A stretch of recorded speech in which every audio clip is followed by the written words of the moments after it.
आज मु आपण सहित बहुत ही बढ़िया गोटे पिठार रेसिपी शेयर करी जोटा कि आमे बिना बिरी चाउल रे बनैबा। नमस्कार, मु रश्मि यूट्यूब रे आपण समस्त को स्वागत। आपण माने एई पिठा को देखिकी जानी पारुचंती एटा मात्र गोटे कप मुगरु ही तैयारी हेची। गोटे कप मुगरे बहुत बढ़िया पिठार रेसिपी आज मु आपण मानक सहित शेयर करी। आशा करछि आपण मानको आज रही रेसिपीटी निश्चय भल लागिवो। वीडियोटा को फुल वॉच करिवे। एबे चलंतु स्टार्ट करिबा आज रेसिपी।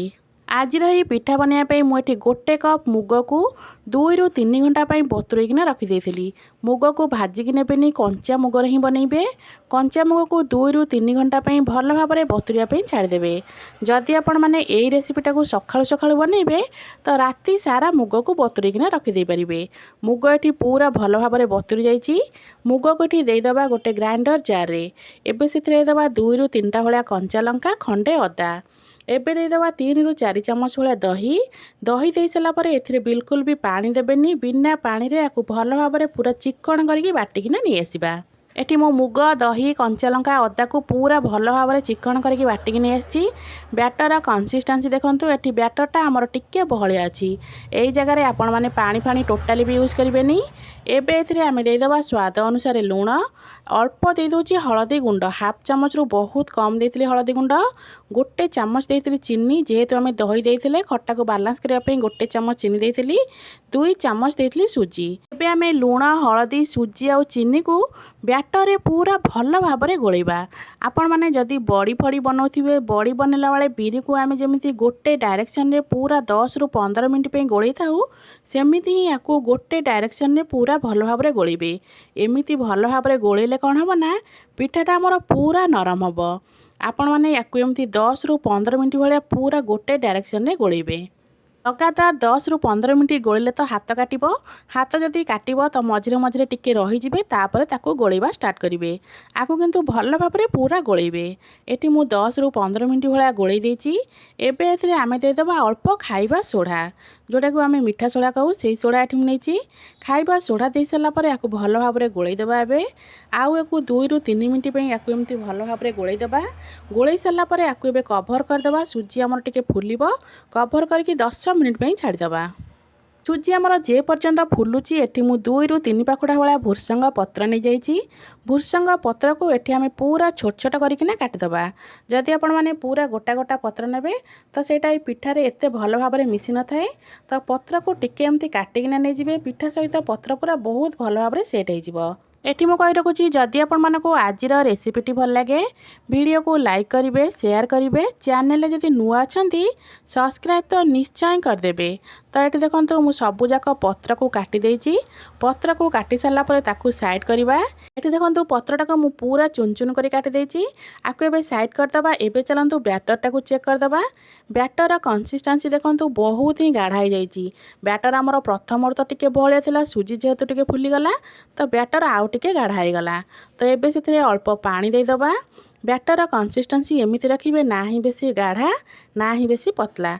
बैटर कंसिस्टेंसी आपण माने एमिति ही रखिबे। बिरी चाउल तो विभिन्न पिठा आपण माने बनैथिबे। थरे एमती गोटे कप मुगरे पिठा बनातु, देखिबे आपण मानको ए पिठाटा बहुत ही बढ़िया लागिबो। बैटर एटी तो रेडी हो गलानी। बैटर को एबे साइड रखिबा। एबे चलंतु तड़का बनैबा। तड़का बनैया पई मु एटी गोटे तड़का पैन रे हाफ चामच वाला तेल देइथिली। तेल भल भाव में गरम हो सारा पर सेथिरे अल्प सोरिष, काटिकी रखिथिबा भुर्संग पत्र को देदेबा। आपण माने जदि बिना तेल रे एही रेसिपीटा को बनाइबा चाहुथिबे तो आपण माने तड़का को स्किप मध्य करि परिबे। किंतु तड़का देकी टिके बनैले भुर्संग पत्र फ्लेवरटा ए रेसिपी बहुत बढ़िया आसी थाए। तो ये आमर भुर्संग पत्र, सोरिष सबू पूरा भल भाव में भाजी गलानी। एबे ताको आमे बैटर रे दे देबा। बैटर रे दे साला परे ताको भल भाव में टिके गोलै देबा। एबे आकु भल भाव में टिके गोलै देबा। आपण माने देखि पारथिबे बैटरटा हमर बहुत ही बढ़िया देखाउची।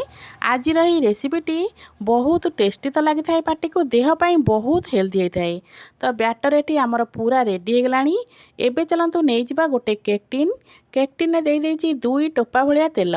तेल को गोटे ब्रश साहाय्य चारिपट को भल भाव में स्प्रेड कर दबा। जदि आपण चारिपट को भल भाव में स्प्रेड कर देबे, प्लेट एबे आमे एते जहा गोळे के रखितिबा बैटर को आपण माने अल्प तेल बैटर को दे साला परे ताकू 3 ରୁ 4 थर भलिया भल भाव में टैप कर दबा। कारण भितरे जहा भी एयर बबल्स थिबो सब भल भाव में सेट हो जिवो। आपको 3 ରୁ 4 थर टैप कर सारा पर एबे हमर बैटर पूरा रेडी। कड़े रे दे देइची 2 ग्लास वाला पानी। पानी को टिके गरम कर देबा। पानी हमर गरम हो सारा पर मझिरे गोटे स्टैंड रखिबा। एबे आमे बैटर को दे देबा स्टैंड उपरे। जदि आपण मन पाखरे स्टैंड नथिबो तो गोटे ताटिया रखि देबे मझिरे, ता उपरे एमिति बैटर को रखि देबे। ऊपर अल्प लंका गुंड दे देथिली जोटा कि देखिबा पई टिके सुंदर लागुथिला। एबे आको आमे कवर कर देबा। कवर करके टोटली रे 15 मिनिट पई छाड़ीबा सिझिबा पई। गैस रो फ्लेम को मीडियम कर देबे। मीडियम फ्लेम रे 15 मिनिट छाड़ी देबा सिझिबा पई। 15 मिनिट पर एबे चलंतु कवर काढिबा।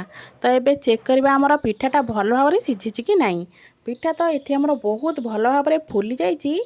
एबे चलते गोटे चामच साहाय्य चेक करदे पिठाटा आम भल भाव सिझी कि नहीं। तो ये देखो चामच रे आमर जमा भी बैटर लगे तो पिठा आमर पूरा भल भाव में सिझीगला। पिठा जदि भल भाव में सिझी न था तो बैटर सब चामच रे आसता। तो चामच ये पूरा क्लीन अच्छी तो पिठा ये पूरा भल भाव में सिझीगला। एबे आपको 5 ରୁ 10 मिनट खंडे छाड़ीदबा टिके ठंडा हाँवाई। पिठाटा टिके ठंडा हो सारा पर चारिपट को गोटे स्पाचुला साहाय्य हो कि गोटे छुरी साहाय्य हो चारिपट को भल भाव में एमती छड़े देबे। छड़े सारा पर केक्टिन उपरे गोटे प्लेट रखिदबा। प्लेट को एबे केक्टिन उपर को लौटई दबा जहाँफल कि पिठाटा पूरा बढ़िया भाव में लौटिଯିब। तो ये देखो ऊपर को टिके टैप करदबा। पिठा आमर पूरा बढ़िया भाव में बाहरी गला। केक्टिन भी देखो पूरा क्लीन अच्छी। एबे मु आपण मानकु देखौची देखंतु पिठाटा केते बढ़िया हेची। देखिबा पई जेतिकी सुंदर लागुची ना खाइबा पई पिठाटा तो बहुत ही बढ़िया लागि थाए। तो देखंतु एथि पिठाटा केते बढ़िया भाव में फुलीची आ देखिबा पई तो पूरा मस्त लागुची। एबे आकु आमे कटिंग करिबा। आपण मानकु जेमिति पसंद आपण मानकु सेमिति काटि परिबे। मु आकु एमति 4 खंड कर देथिली। आपण मानकु चाहिले ट्रायंगल शेप रे कि स्क्वायर शेप रे जेमिति पसंद आपण मानकु सेमिति ही काटि परिबे। आशा करुछि आपण मानकु आज रही रेसिपीटी निश्चय भल लागिथिबो। पुणी आसीबी गोटे नुआ रेसिपी नहीं। से पर्यंत रहउछि नमस्कार। जय जगन्नाथ।